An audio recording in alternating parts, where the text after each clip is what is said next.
repulsing the monkey as a general thing that I notice. A lot of people in repulsing the monkey overturn their foot.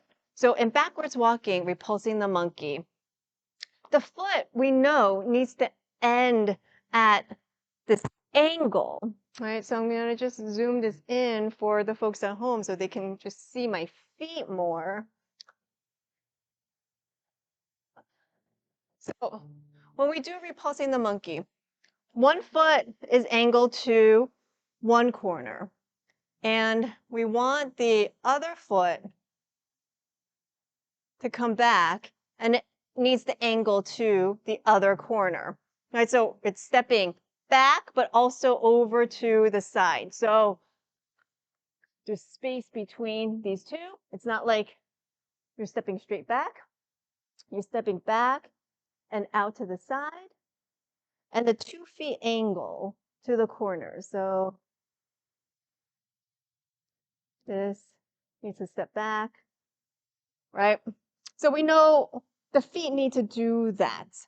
What I see a lot of people do is they think that this comes from turning the foot.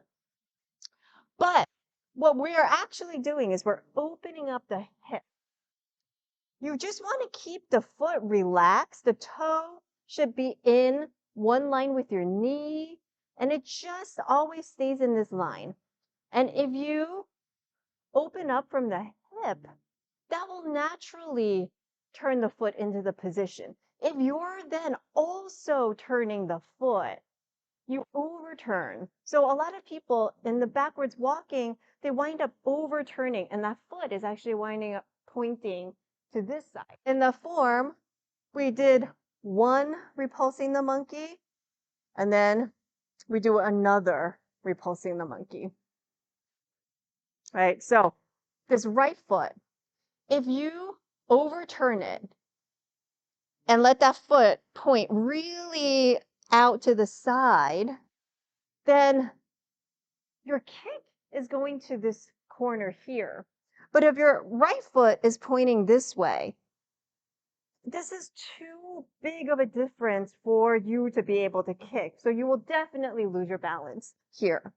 You'll never be able to get around. So this right foot has to end in that corner. Don't overturn the foot. If that right foot ends in that corner, then you can get the hips around and just pick up the knee. So the knee should point in the direction of your kick. So just let that knee come up because we're kicking to the corner, and then it's just an extension of the foot to the corner. I see a question, so let me read that.